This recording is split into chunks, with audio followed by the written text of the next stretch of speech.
என்னோட பிஸ்னஸ் வந்து கைத்தறி. நான் ஒரு நெசவு தொழிலாளி. நான் சென்னிமலையில் பெட்ஷீட் நெசிருக்கேன். இது வரைக்கும் நெசதுனால அந்த கைத்தறி துணிகளையே நான் வந்து பயன்படுத்தி தொழில் பண்ணணும் என்னோட ஆர்வத்தில் நான் வந்திருக்கேன். டெக்ஸ்டைல்லாம் என்னென்ன பண்ணிட்டு இருக்கீங்கன்னு சொல்ல முடியுங்களா? கேரளா சாரீஸு, ஆடவர் ஆடையம், காட்டன் சாரீஸு, அப்புறம் காவி ஐட்டம்னு சொல்லுவாங்க.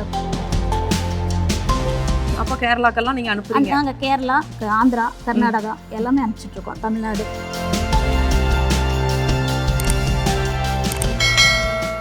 அனைவருக்கும் வணக்கம். நான் ஆண்டாள் ஆழ்வார்சாமி. கடந்த 25 ஆண்டுகளாக ஸ்ருதி ஹெர்பல் லேபரட்டரிஸ்னு ஒரு கம்பெனியை நடத்திட்டு வரேன். இப்போ 25வது வருஷம் செலிப்ரேஷனில் இருக்கோம். இந்த சில்வர் ஜூபிலியில் நம்ம 8வது பேட்ச் அறிமுகப்படுத்திட்டு இருக்கோம் தொழில் முனைவோர்களை.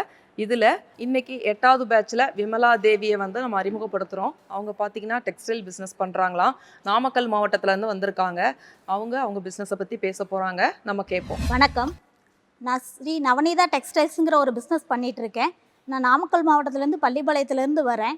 என்னோடய பிஸ்னஸ் வந்து கைத்தறி. நான் ஒரு நெசவு தொழிலாளி. நான் சென்னிமலையில் பெட்ஷீட் நெசிருக்கேன். இது வரைக்கும் நெசதுனால அந்த கைத்தறி துணிகளையே நான் வந்து பயன்படுத்தி தொழில் பண்ணணும் என்னோடய ஆர்வத்தில் நான் வந்திருக்கேன். எனக்கு சப்போர்ட் பண்ணுங்கள். என்னோடய பிஸ்னஸ் தேவைப்பட்டால் என்னோடய கான்டாக்ட் நம்பருக்கு கூப்பிடுங்க.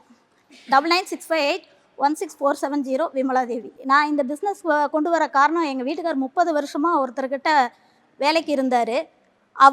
அவங்க உழைப்பை வந்து அவங்க உறிஞ்சுற மாதிரி வருஷம் கூடி 1 கோடி ரூபாய்க்கு டர்னர் பண்ணால் 10,000 ரூபாய் கொடுக்குறாங்க. அந்த பிஸ்னஸை நாம் ஸ்டார்ட் பண்ணுங்கிற ஒரு தன்னம்பிக்கையில் நாங்கள் 5 வருஷமாக ஸ்டார்ட் பண்ணியிருக்கோம். நல்லா போயிட்டுருக்கு. அந்த பிஸ்னஸ்க்கு வர காரணம் எங்கள் அம்மாவும் ஒன்று. என்ன காரணம்னா, அவங்க தனியாக இருந்து எங்களை காப்பாற்றி விட்டதுனால அவங்கள மாதிரி நாங்கள் வளரணும்னு ஆசைப்பட்டோம். அவங்க வளர்ச்சியில் நாங்கள் ரொம்ப முன்னேறி இருக்கோம். அதுவும் இல்லாமல் பிஸ்னஸும் இல்லாமல் நான் தனியாக ஸ்ட்ரெச்சிங் பண்ணி இலவசமாக குழந்தைகளுக்கெல்லாம் நிறைய ஹெல்ப் பண்ணுறோம். நானும் என்னோடய ஃப்ரெண்ட் லீலாவதியும் நிறையா முதியோர் இல்லத்துக்கும் போகிறோம். இந்த மாதிரி துணி கலெக்ட் பண்ணி கொடுத்துட்ருக்கோம். நிறையா சேவைகளும் செஞ்சிட்ருக்கோம். இதை செய்கிறதுக்கு எங்கள் வீட்டில் ரொம்ப அனுமதி கொடுத்தாரு. நீங்கள் என்ன வேணாலும் செய்யுங்க, முதல்ல நீங்கள் சாதிக்கிற திறமையை கொண்டுட்டு வாங்க அப்படின்னு சொல்லி எங்களை ஊக்கப்படுத்தினது அவர் தான். நேற்று கூட நான் இங்கே வர ரொம்ப தயங்கினேன். அதாவது நான் இது வரைக்கும் எங்கேயுமே போனதில்லை. ரொம்ப தயங்குறப்ப என் பையன் சொன்னான், உன்னோட திறமை நீ தான் கொண்டு வரணும், அடுத்தவங்க வந்து உங்கள்கிட்ட இருக்க மாட்டாங்க, நீ உன்னோட திறமையை கொண்டு வந்தால் மட்டும்தான் ஜெயிக்க முடியும் அப்படின்னு என் பையன் நேற்று நைட்டு 11 மணிக்கு தட்டி கொடுக்குறான். அந்த ஒரு ஃபீலில் நான் தைரியத்தில் தான் இங்கே வந்தேன். இது வரைக்கும் நான் எங்கேயும் போனதில்லை, வெளி உலகத்தை பார்த்ததில்லை.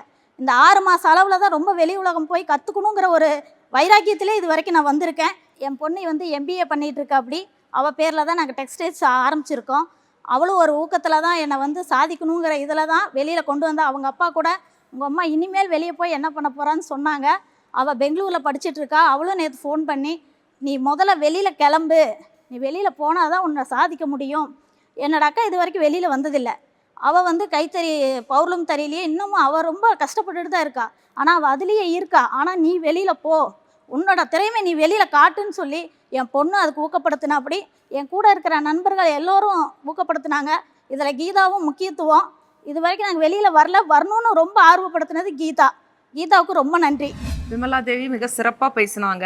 அவங்க டெக்ஸ்டைல் பண்ணிட்டு இருக்கேன்னு சொன்னாங்க. டெக்ஸ்டைல்னு நீங்கள் காமனாக சொன்னீங்க. டெக்ஸ்டைல்லாம் என்னென்ன பண்ணிட்டு இருக்கீங்கன்னு சொல்ல முடியுங்களா? கேரளா சாரீஸு, ஆடவர் ஆடையம், காட்டன் சாரீஸு, அப்புறம் காவி ஐட்டம்னு சொல்லுவாங்க, கோயிலுக்கு சம்மந்தப்பட்ட எல்லா வேஷ்டிகள் பண்ணிட்டு இருக்கீங்க. கேரளா சாரீஸ் நீங்களே நெசவு பண்றீங்களா, வெளியில இருந்து வாங்குறீங்க? நாங்களே நெசவு பண்றோம். அப்ப கேரளாக்கெல்லாம் நீங்க அனுப்புறீங்க? நாங்க கேரளா, ஆந்திரா, கர்நாடகா எல்லாமே அனுப்பிச்சிட்டு இருக்கோம். தமிழ்நாடு. இப்போ காட்டன் சாரின்னு சொன்னீங்க. என்ன மாதிரி காட்டன் சாரி எல்லாம் நீங்க நெசவு பண்றீங்க? காட்டன் சாரியில கேரளாலையும் காட்டன் இருக்கு. இந்த மாதிரி சுங்குடி சேலைகள் எல்லாமே பண்ணிட்டு இருக்கோம். எல்லாமே பண்ணிட்டு இருக்கீங்க. நீங்கள் ஏதாவது எடுத்துகிட்டு வந்திருக்கீங்களா நேயர்களுக்கு காட்டுறக்கு? உங்களுக்கு காட்டுறக்கு அவங்க ஒன்றும் கொண்டு வரல. ஆனால் அவங்களோட நம்பர் தரேன் டிஸ்கிரிப்ஷனில். நீங்கள் போய் அவங்க நம்பருக்கு ஃபோன் பண்ணிங்கன்னா நேயர்கள் கேட்டால் நீங்கள் வாட்ஸ்அப்பில் காட்டுவீங்க. வாட்ஸ்அப்பில் காட்டுவாங்களாம். பார்த்து உங்களுக்கு தேவையானது பிடிச்சிருந்ததுன்னா இவங்களை தொடர்பு கொண்டு வாங்கிக்கிங்க. நேரடியாக ஒரு நெசவாளர் வந்து நம்மக்கிட்ட பேசியிருக்காங்க. அந்த நெசவாளர்கிட்ட இருந்து ஒரு துணி வாங்கி உடுத்துறது எவ்வளோ சந்தோஷன்றது அதை வாங்கி உடுத்துனவங்களுக்கு தான் தெரியும். எனக்கும் தெரியும். ஏன்னா நான் பிறந்து வளர்ந்ததெல்லாம் சிறுமுகை. அங்கே எல்லாமே நெசவாளர்கள் தான். ஸோ அந்த நெசவாளர்கள் ஒரு துணி ஒரு புடவை நெசவு பண்ணி கொடுத்தாங்கன்னா எவ்வளோ கடுமையாக உழைச்சி அதை நெசவு பண்ணி கொடுப்பாங்கன்றது எனக்கு தெரியும். நான் வாங்கியிருக்கேன். நானும் இவங்கக்கிட்ட எனக்கு ஒரு கேரளா சாரி அனுப்பி கொடுங்கம்மா, எனக்கு ஒரு கேரளா சாரி கேட்டிருக்கேன். மிக சிறப்பு. மிக்க நன்றிம்மா. நன்றி.